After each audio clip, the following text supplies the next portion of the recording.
Sheikh Albani റഹിമഹുള്ളാഹിന്റെ ഒരു മനോഹരമായ സംസാരമുണ്ട്. അദ്ദേഹം ഈ ഖുർആനും സുന്നത്തും പിന്നെ മൂന്നാമത്തേതായിട്ടുള്ള ഈ ഫഹ്മു സലഫുസ് സാലിഹീങ്ങളുടെ ഫഹം അനുസരിച്ചിട്ടുള്ള കാര്യങ്ങൾ മനസ്സിലാക്കണം എന്ന് പറഞ്ഞിട്ടുള്ള ഈ പ്രധാനപ്പെട്ട ഈ ഒരു തൂണ് പല ആളുകളും തെറ്റിച്ച് കളഞ്ഞതാണ്. അവര് പിഴച്ചു പോകാനുണ്ടായിരുന്ന കാരണം എന്ന് പറയുന്നത് എന്താണ്?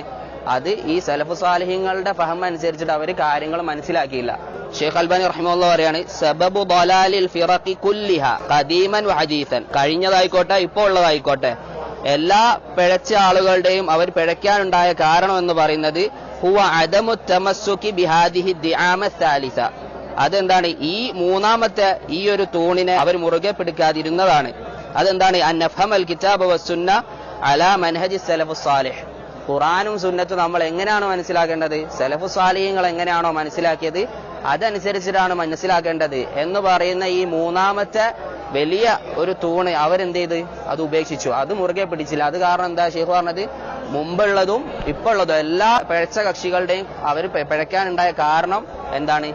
ഈ ഒരു മൂന്നാമത്തെ തൂണ് മുറുകെ പിടിക്കാത്തതാണ്. സലഫു സാലിഹീങ്ങൾ മനസ്സിലാക്കിയ പോലെ മനസ്സിലാക്കിയില്ല. ഖുർആനും സുന്നത്തും ഇപ്പൊ എല്ലാവരും പറയും, കുബൂരികൾ വരെ പറയും, നാട്ടിൽ സമസ്തക്കാരെന്താ പറയാ, അഹ്ലു സുന്നത്തി വൽ ജമാഅ എന്നാ പറയാ, ഖുർആനും സുന്നത്തും എന്നാ പറയാ. പക്ഷെ അവരെന്ത് ചെയ്തില്ല? സലഫു സാലിഹീങ്ങൾ എങ്ങനെയാണോ മനസ്സിലാക്കിയത് അതുപോലെ മനസ്സിലാക്കിയില്ല. അതെന്ത് ചെയ്തു? അവരെ പിഴപ്പിച്ചു.